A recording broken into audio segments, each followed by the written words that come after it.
ఓం నమో భగవతే వాసుదేవాయ. ఈరోజు 25వ పాసురం. క్రిందటి పాసురంలో ఆండాళ్ళి తల్లి తన గోష్ఠితో స్వామిని సింహాసనం అధిరోహింపచేసి చక్కగా మనసారా మంగళాశాసనం చేశారు. ఈరోజు పాసురంలోనేటువంటి అంతరార్థం భాగం చెప్పుకుందాం. ఆండాళ్ళి తల్లికి గోష్ఠికి ఒక సందేహం వచ్చినట. మనం ఇంత గట్టిగా స్వామిని కీర్తిస్తున్నాం, ఆహా ఓహో అంటూ పాటలు పాడేస్తున్నాం, పొగుడుతున్నాం. ఒక పక్కేమో రకరకాల అసురులు స్వామికి కీడు తలపెడుతున్నారు. మరి స్వామి ఉనికి మన వల్ల వారికి తెలిస్తే ఎలాగా అని భయపడుతున్నారు ఆండాళ్ళ తల్లి, మిగిలిన గోపికలు. ఇక్కడ అమ్మవారి మనస్సు గురించి మనం చెప్పుకుందాం ఒకసారి. ఆవిడ ఏమనుకుంటున్నారంటే, తను ఒక విల్లుపుత్తూరులోని విష్ణు చిత్తుని కుమార్తెనని అనుకోవటం లేదు. ఆవిడ ఏమనుకుంటోంది, తను ద్వాపర యుగంలో గోకులంలో శ్రీకృష్ణునితో పాటుగా ఒక గోపికను ఆడుకుంటున్నటువంటి గోపికనని అనుకుంటోంది. అంటే ఆవిడ ఆ భావనలో అలా తాదాత్మ్యంలోకి వెళ్ళిపోయారు ఆవిడ. ఆ భావనలో ఉన్న ఆండాళ్ళు తల్లి తన ఎదురుగా కృష్ణుడు ఉన్నట్లు, ఆ కృష్ణునికి రకరకాల అసురులు కీడును తలపెట్టడానికి వస్తున్నట్లు ఆ భావనలో ఉందన్నమాట. ఈ పాసురంలో ముఖ్యం ఏమిటంటే అవతార రహస్య జ్ఞానం అండి. దాని గురించి చెప్తున్నారు ఇందులో. మనకి ఆ అవతార రహస్య జ్ఞానాన్ని అనుగ్రహిస్తున్నారు ఆండాళ్ళ తల్లి. మన ఎదురుగా ఉన్న స్వామి మనలాగా మన మానవుడిలా ఉన్నా, ఆహారం తీసుకుంటున్నా మనలాంటి వాడు కాదు అని మనం అర్థం చేసుకోవాలి. దీనినే అవతార రహస్య జ్ఞానం అనుకుంటారనమాట. ఇక్కడ ఒరొత్తి ఒకనాయ్ పిరందు అనగా ఒకనాడు ఒక ఆమెకి జన్మించాడు, ఓరిరవిల్ ఒరిత్తి మకనాయ్ ఎళ్ళెత్తి వడరా అంటే ఒకనాడు ఒక ఆమె దగ్గర దాగి దాగి పెరిగాడు అని పాసురంలో ఒక పదాల యొక్క అర్థమండి. ఇక్కడ మామూలుగాను డైరెక్ట్గా దేవకీదేవికి పుట్టాడు, యశోద దగ్గర పెరిగాడు అని చెప్పచ్చు. కానీ ఇక్కడ అలా స్వామివారి పేరు చెప్పి అలా చెప్తే అసురులు ఎక్కడ మళ్ళా ఇచ్చేస్తారోనని అమ్మవారు ఒక ఆమె ఒకనాడు అంటూ చెప్పారనమాట. ఇక్కడేమో అమ్మవారికి స్వామిని పొగడాలని కీర్తించాలని తహత. కానీ కృష్ణుడు ఇక్కడే ఉన్నాడని తెలిస్తే కంసునికి తెలిసిపోతుంది కదా. ఆ నోట మరలా అసురులు వచ్చేస్తారు కదా, ఆయనకి కీడు తలపెడతారు కదా అన్న భావం అన్నమాట.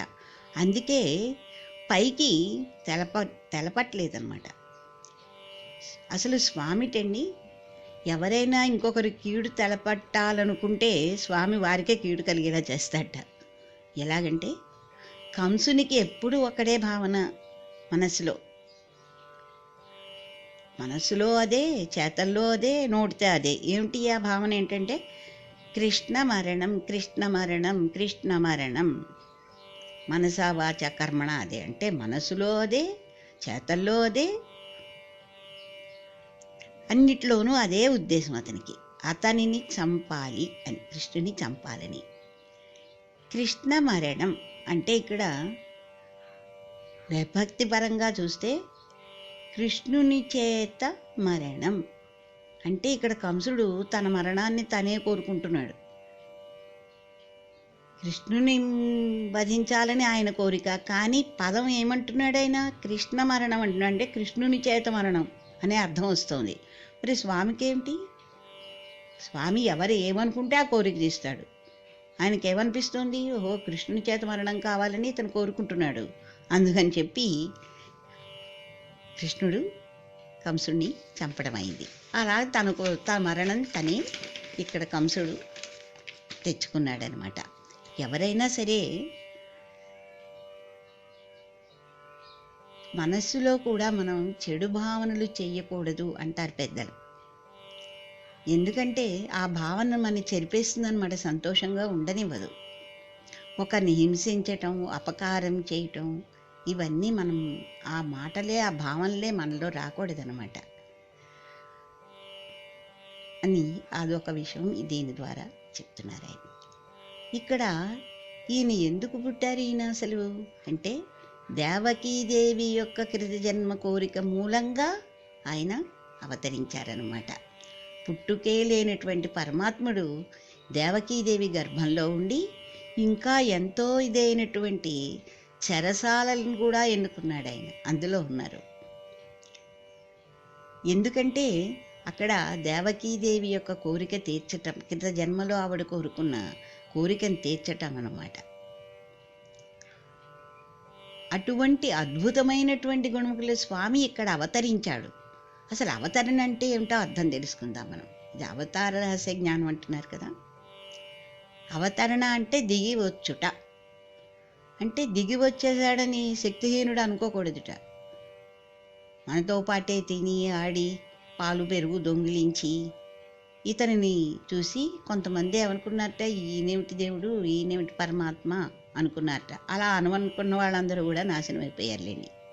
నిజమే, మనతో పాటు పరమాత్మ కానీ మహానుభావులు కానీ తిరుగుతుంటే గుర్తించడం కష్టమే. కానీ ఇక్కడ గోపికలు ఎప్పుడూ అలా మనతో తిరుగుతున్నాడు కదా అని చెప్పి ఆయన్ని తక్కువ చేసి చూడలేదన్నమాట. ఎప్పుడూ ఆ తప్పు చేయలేదు.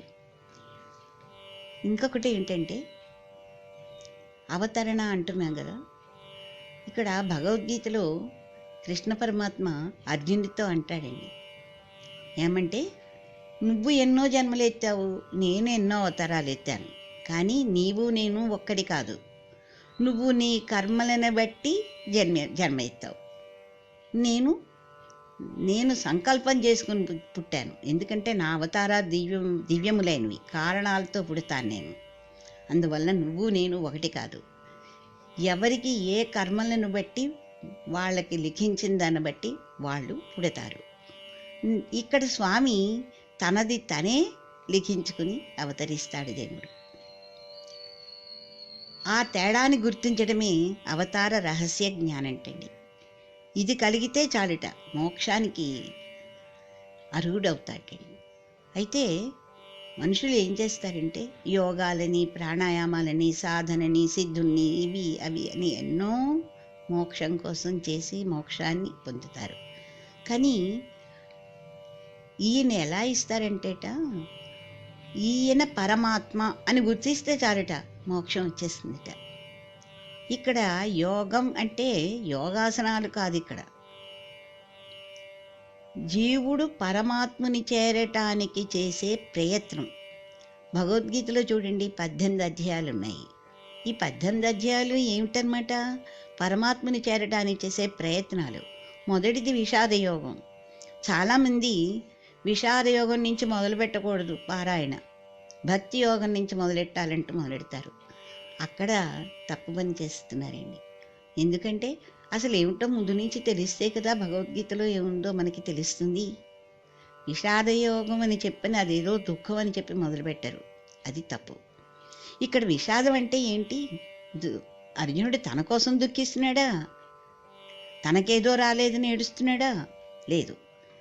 నకాంక్షే విజయం కృష్ణ నచరాజ్యం సుఖానిచ అంటున్నారు భగవద్గీతలో. అంటే ఏంటి, ఇక్కడ నాకు దేని మీద కోరిక లేదు, నాకు ఈ రాజ్యాలు వద్దు, ఏమి వద్దు, వీళ్ళందరూ నా వాళ్ళు, వీళ్ళందరినీ పోగొట్టుకుని నేను ఏం బ్రతకాలి, నాకు వద్దు అని చెప్పి దుఃఖపడుతున్నాడు. అంటే ఇక్కడ దుఃఖం ఎవరి కోసం పడుతున్నాడు అంటే వేరే వారి కోసం దుఃఖపడుతున్నాడు, కానీ తన కోసం దుఃఖపడట్లేదు. అంటే స్వామిని తెలుసుకోలేకపోతున్నాను అని మనం దుఃఖపడాలిట, అంతేకాని ఇది లేదు అది లేదు అని దుఃఖపడకూడదుట. ఇక్కడ చూసారా అండి ఎంత ఇదిగా చెప్పారో. ఈ పాసురంలో అమ్మవారు చెప్తున్నారు ఏంటంటే,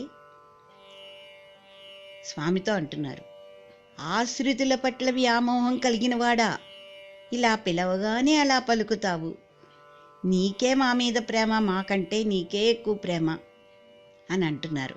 ఆ గోపికలను చూసి స్వామి ఆనంద పరవశుడైపోతున్నట్ట.